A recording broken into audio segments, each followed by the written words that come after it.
Mars media நேயர்களுக்கும் அன்பர்களுக்கும் இந்த நாள் இனிய நாளாக அமைய எல்லாம் வல்ல இறைவனை பிரார்த்திக்கின்றோம். இந்த சேனல் உங்களுக்கு பிடிச்சிருந்தா மறக்காம சப்ஸ்கிரைப் பண்ணுங்க, ஷேர் பண்ணுங்க, லைக் பண்ணுங்க, கமெண்ட் பண்ணுங்க. எனதருமை கும்பராசி நேயர்களே, இந்த பதிவில் நம்ம என்ன பார்க்க போறோம் அப்படின்னா 2024ஆம் ஆண்டு ஜூலை மாத ராசி பலன். இந்த ஜூலை மாசத்துல எந்தெந்த கிரகங்கள் அற்புதமா வேலை செய்ய போறது, எந்தெந்த கிரகங்கள் மூலமா நீங்க கவனமா இருக்கணும், பரிகாரமா என்ன பண்ணினா ரொம்ப விசேஷம் அப்படிங்கிறத பத்திலாம் நம்ம இப்ப தெளிவா பார்க்க போறோம். உங்களோட ராசிநாதனும் விரையாதிபதியுமான சனீஸ்வர பகவான் ஜென்ம ராசியில வக்ரகதியில இருக்கார். பின்னோக்கி நகர்ந்து இருக்கார்.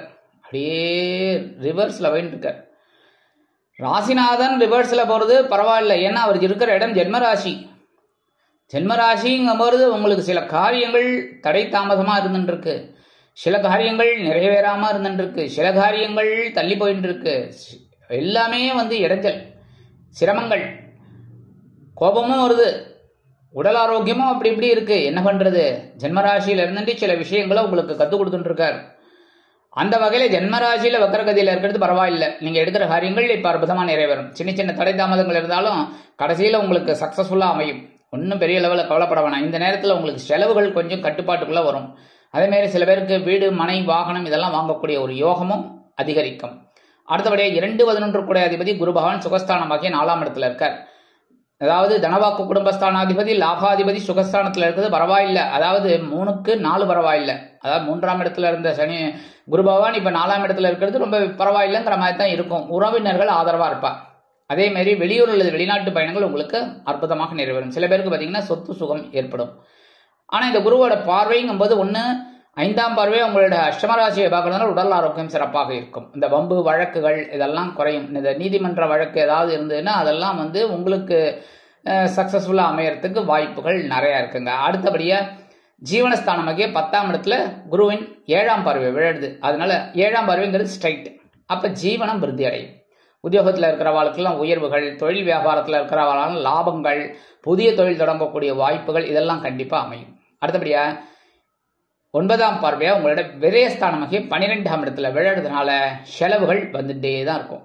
ஏதாவது ஒரு செலவு, சுபகாரி செலவு, குழந்தைகளோட கல்வி செலவு, மருத்துவ செலவு, அது இது ஆட்டோமேட்டிக்கா வரும். அதெல்லாம் சமாளிப்பீங்க. 3-10 கூட அதிபதி செவ்வாய் பகவான் சகாயஸ்தானமாகிய 3ஆம் இடத்துல இருக்கார்.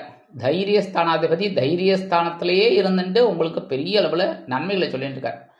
ஓரளவுக்கு பரவாயில்ல. எடுக்கிற காரியங்கள் உங்களுக்கு அற்புதமா நிறைவேறுது, ஜீவனம் விருத்தி அடைகிறது. அதே மாதிரி சீருடை பணியாளர்களாகிய காவல், ராணுவம், தீயணைப்புத்துறை, மருத்துவத்துறையில் வேலை பார்க்கும் அன்பர்களுக்கு எதிர்பார்க்கும் இடமாற்றம், பதவி மாற்றம், பதவி உயர்வு, சம்பள உயர்வு அருமையாக கிடைக்கும்.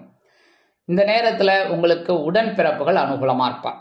உடன்பிறப்புகளின் மூலம் சில நன்மைகளையும் நீங்கள் பெறலாம்.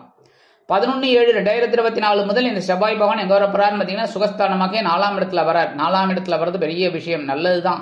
ஆனா அதே சமயம் பார்த்தீங்கன்னா அங்க ஆல்ரெடி குரு பகவான் இருக்கிறதுனால குருவும் செவ்வாயும் சேர்ந்து குருமங்கள யோகத்தை கொடுக்க போறார். குருமங்கள யோகம் வருது பெரிய விஷயம்.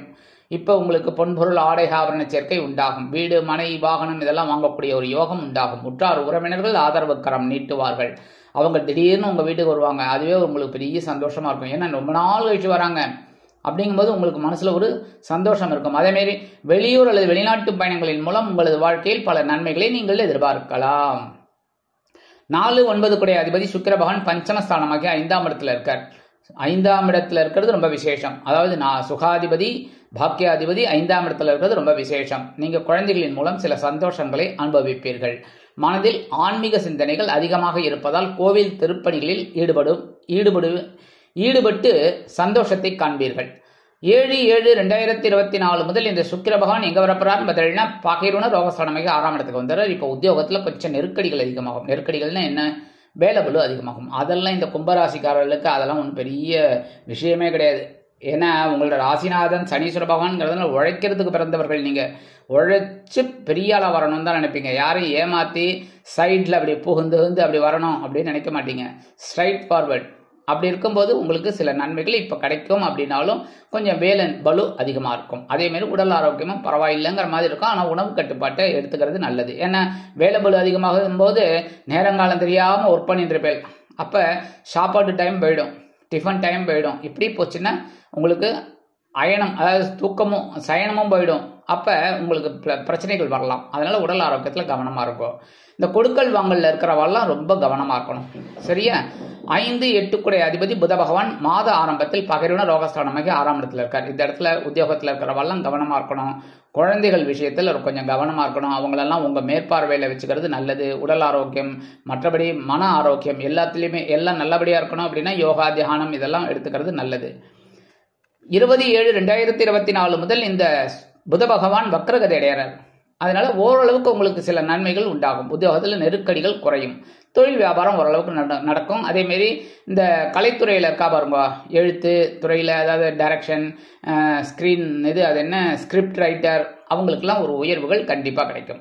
கலத்திராதிபதி சூரிய பகவான் மாத ஆரம்பத்தில் பஞ்சமஸ்தானத்தில் இருக்க 5ஆம் இடத்துல இருக்க. அதனால குழந்தைகளின் மூலம் சில குழப்பங்கள் இருந்தாலும் சந்தோஷங்களும் இருக்கத்தான் செய்யும். ஆன்மீக விஷயங்கள், குலதெய்வ பிரார்த்தனைகள் இதெல்லாம் அற்புதமாக நீங்கள் நிகழ்த்தக்கூடிய ஒரு வாய்ப்புகள் உங்களை தேடி வரும். 17/7/2024 முதல் இந்த சூரிய பகவான் பகைவன ரோகஸ்தானமாகி 6ஆம் இடத்துக்கு வந்துடுறார். தட்சிணாயனம் ஆரம்பிச்சுடுறது. அதனால உத்தியோகத்தில் பெரிய விஷயத்துலலாம் நீங்கள் ரொம்ப ஈஸியாக எடுத்துட்டு அற்புதமாக செயலாற்றக்கூடிய ஒரு வாய்ப்புகள் உங்களை தேடி வரும். அதாவது பெரிய விஷயம் அப்படின்னு சொல்லி கொடுப்பாங்க, ஆனால் அதை நீங்கள் ஊதி தள்ளிடுவீங்க. அப்போ உங்களோட எஃபர்ட் அங்கே இருக்குது, உங்களோட முயற்சிகள் வீண் போகாது. அதே மாதிரி உடல் ஆரோக்கியம் இப்போ கொஞ்சம் பரவாயில்லை அப்படிங்கிற ஒரு சிச்சுவேஷன் வரும். கொடுக்கல் வாங்கலும் ஓரளவுக்கு நல்லபடியாக இருக்கும். இந்த இடத்துல உத்தியோகத்தில் இருக்கிறவாளுக்கெல்லாம் அந்த மறைமுக எதிர்ப்புகள்லாம் விலகும். தொழில் வியாபாரம் அற்புதமாக நடைபெறும். அடுத்தபடியாக ராகு, சாயா கிரகம் ராகு பகவான் தனவாக்கு குடும்பஸ்தானமாகி 2ஆம் இடத்துல இருக்கார். குடும்பஸ்தானம், குடும்பத்தில் குழப்பம் இருந்துகிட்டே இருக்குது. கரெக்டாக இல்லைன்னு சொல்லவே முடியாது. எவ்வளோ பெரிய பணக்காராளாக இருந்தாலும் சரி, எவ்வளோ ஏழையாக இருந்தாலும் சரி, நடுத்தர வர்க்கமாக இருந்தாலும் சரி, எல்லாருக்கும் குடும்பத்தில் குழப்பம் இருந்துட்டுருக்கு. நீங்கள் கேட்கலாம், வீட்டுக்கு வீடு வாசப்படி தானே, இங்கே வாசப்படி கொஞ்சம் பெருசாக இருக்குது. கரெக்டாக அப்படி தான் இருக்குது. என்ன பண்ணுறது? குடும்பத்தில் சில குழப்பம். அதேமாதிரி தன வரவு சில சமயம் வருது, சில சமயம் வரல. அதுவே பெரிய டென்ஷன். கடன் வாங்குற ஒரு சிச்சுவேஷன். சரி, கேது பகவான் எங்கே இருக்கார் அப்படின்னு பார்த்தீங்கன்னா அஷ்டம ராசினா 8ஆம் இடத்துல இருக்கார். உடல் ஆரோக்கியம் அப்படி இப்படி தான் இருக்குது. ஆனால் இப்போ கொஞ்சம் பரவாயில்ல. ஏன்னா இந்த அஷ்டம ராசியில் இருக்கிற கேதுவோ குரு பகவான் தனது 5ஆம் பார்வையாக பார்த்துட்டு இருக்கார். அதனால கொஞ்சம் பரவாயில்ல. ஏன்னா குரு பார்வை சுபப்பார்வை. இந்த சுபப்பார்வையை விழுறதுனால ஞானக்காரங்கன்னு இப்போ தெளிவாக இருக்கார். அவரே தெளிவாக இருக்கார். அப்படி இருக்கும்போது அவர் உங்களுக்கு எப்படி பிரச்சனைகளை கொடுப்பார்? அவரே தெளிவாக இருக்காருங்கும் போது அவரும் உங்களுக்கு ஒரு தெளிவை தான் கொடுப்பார். அதனால அஷ்டமராசியில் இருக்கிற கேது பகவான் குரு பகவானின் பார்வையை பெற்று சஞ்சாரம் பண்றதுனால உடல் ஆரோக்கியம் ஓரளவுக்கு சிறப்பாக இருக்கும். நீங்க எடுக்கிற காரியங்கள் பரவாயில்ல, ஆனால் எல்லா விஷயத்திலையும் கவனமா இருந்தால் ரொம்ப நல்லது. ஆனால் இந்த ராகு பகவான் 2ஆம் இடமாக தனவாக்கு குடும்பஸ்தானத்தில் இருக்கிறதுனால இந்த வெளியூர் அல்லது வெளிநாட்டு பயணங்களின் மூலம், அதாவது படிக்கணும், உத்தியோகம் போகணும் அப்படின்னு நினைக்கிற குழந்தைகள்லாம் தாராளமாக அதுக்குண்டான முயற்சிகளை நீங்கள் மேற்கொள்ளலாம். தப்பு கிடையாது. என்ன கொஞ்சம் காலதாமதமாகும், ஆனால் அதுக்கப்புறம் உங்களுக்கு எல்லாமே சக்ஸஸ்ஃபுல்லாக நடக்கும்.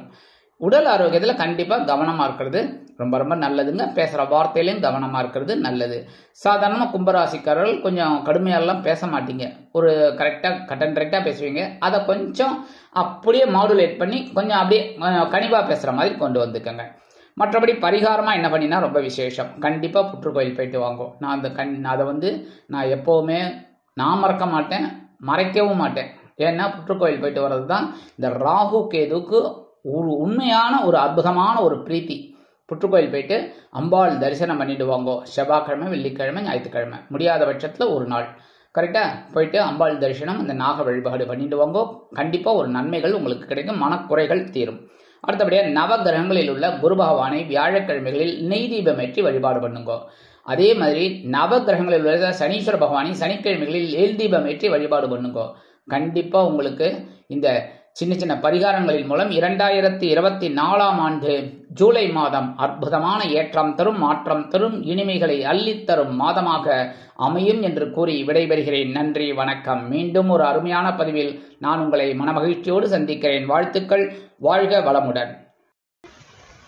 இந்த சேனல் உங்களுக்கு பிடிச்சிருந்தா மறக்காம சப்ஸ்கிரைப் பண்ணுங்க, லைக் பண்ணுங்க, ஷேர் பண்ணுங்க.